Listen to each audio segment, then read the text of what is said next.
Class 10th biology का ये दूसरा वीडियो रहेगा जीव प्रक्रम का लघु उत्तरीय प्रश्न। पहला प्रश्न बोल रहा है कि जीवों के लिए पोषण क्यों अनिवार्य है। ठीक है, तो जीवों के संचालन, वृद्धि, टूट फूट को रोकने आदि कार्यों के लिए जीवों का ऊर्जा की आवश्यकता होती है। ऊर्जा प्राप्त करने के लिए खाद्य पदार्थ की जरूरत होती है जो पोषण की क्रिया से प्राप्त होता है। ठीक है, दूसरा नंबर क्वेश्चन क्या बोल रहा, पोषण की परिभाषा दे। पोषण की परिभाषा दे, तो उत्तर होगा वह विधि जिससे जीव पोषण तत्व को ग्रहण कर उनका उपयोग करते हैं पोषण कहलाता है। ठीक है, अगला क्वेश्चन देखते हैं लोग। क्वेश्चन नंबर 3 क्या बोल रहा है, स्वपोषण की किन किन परिस्थितियों का होना आवश्यक है, इसके उत्पादक को क्या कहते हैं। तो उत्तर होगा स्वपोषी के लिए प्रकाश संश्लेषण आवश्यक है। मीन्स जितने भी हरे पौधे होते हैं उन सभी को प्रकाश होना जरूरी है। सूरज के पास प्रकाश होना जरूरी होता है।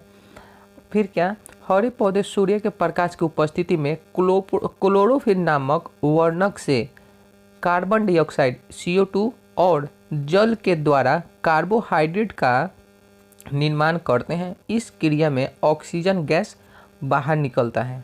ठीक है, और इसका समीकरण नीचे दिया हुआ है क्या, तो C6H2 + 12H2O।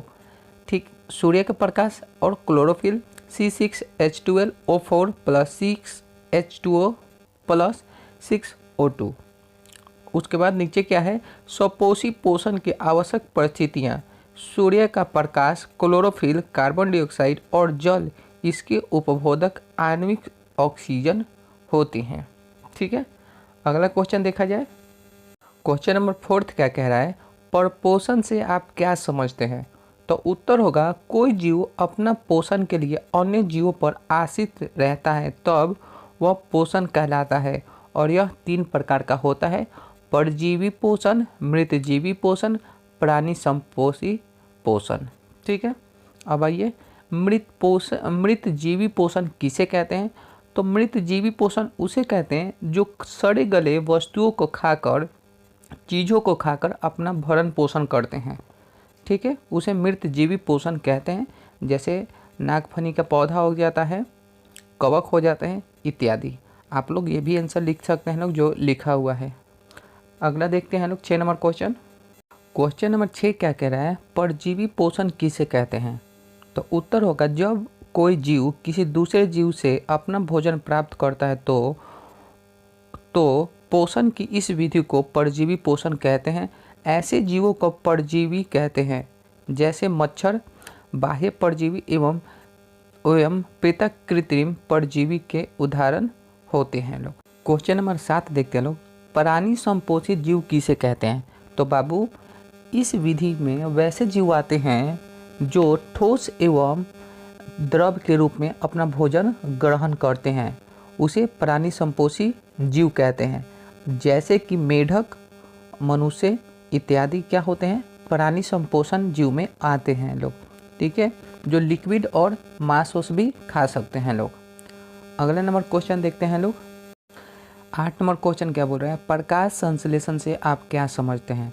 तो उत्तर होगा वैसी प्रक्रिया जिसमें हरे पौधे सूर्य की उपस्थिति में वायुमंडल से कार्बन डाइऑक्साइड गैस तथा जमीन से जल एवं खनिज लवण खींचकर भोजन बनाते हैं, प्रकाश संश्लेषण कहलाते हैं।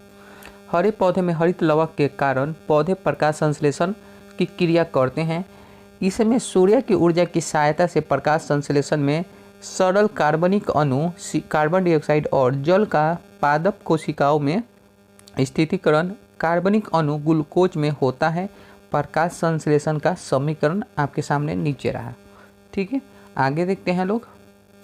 क्वेश्चन नंबर 9 क्या बोल रहा है, पत्तियों को प्रकाश संश्लेषण अंग क्यों कहा जाता है। तो इसका उत्तर होता है बाबू, प्रकाश संश्लेषण की क्रिया शुरू से अंत तक क्लोरोप्लास्ट में ही होती है। क्लोरोप्लास्ट में क्लोरोफिल वर्ण पाए जाते हैं। ये अधिकांश पौधों की पत्तियों में पाए जाते हैं, इसलिए पत्तियों को प्रकाश संश्लेषित अंग कहा जाता है। ठीक है, क्वेश्चन नंबर 10 देखते हैं लोग, भोजन के पाचन से आप क्या समझते हैं। आंसर होगा वह प्रक्रिया जिसमें एंजाइमों की सहायता से जटिल भोज्य पदार्थ को सरल अणुओं में अपघटित किया जाए जिससे ये अवशोषित होकर हमारी कोशिकाओं में प्रवेश कर सके, पाचन कहलाते हैं। ठीक है, आगे देखते हैं लोग। क्वेश्चन नंबर 9 क्या बोल रहा है, मनुष्य के मुख गुहा में कितनी जोड़ी लाड़ ग्रंथि पाई जाती है, इनका नाम लिखें। तो बाबू मनुष्य के मुख में 3 जोड़ी लाड़ ग्रंथि पाई जाती है, पैरोटिस ग्रंथि, सबमेंडुलर ग्रंथि और सबलिंगुअल लाड़ ग्रंथि। ठीक है, ये पाए जाते हैं। 12 नंबर क्वेश्चन क्या बोल रहा है, मनुष्य में आमाशय कितने भाग में बटा होता है, उनके नाम लिखें। ठीक, तो इसका उत्तर होगा मनुष्य में आमाशय कितने भाग में बांटा होता है, उनका नाम लिखें। तो यहाँ पर आंसर है बाबू, मनुष्य के आमाशय 3 भागों में बटा होता है। आमाशय मनुष्य का प्रमुख पाचन अंग है। यह चौड़ी थैली सी टाइप के समान रचना जो उदर गुहा के बाईं ओर से शुरू होकर अनुप्रस्थ दिशा में फैली होती है। कार्डियक आमाशय का अग्र भाग होता है, फुंडिक आमाशय का मध्य भाग होता है और पाइलोरिक आमाशय का पिछला भाग होता है। ठीक है, ये पेपर में आता है। अगला क्वेश्चन देखते हैं लोग। क्वेश्चन नंबर 13 क्या कह रहा है, मनुष्य में छोटी आंत की लंबाई कितनी होती है। छोटी आंत के कितने भागों के, छोटी आंत के 3 भागों के नाम लिखें। ठीक है, तो क्वेश्चन होगा, छोटी आंत आहार नाली या पाचन तंत्र का सबसे लंबा भाग है। इसका आकार बेलनाकार होता है।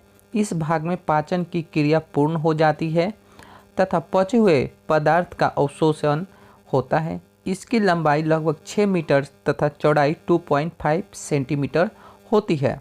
छोटी आंत के 3 भाग होते हैं, गृहिणी, जेनुनम और इलियम।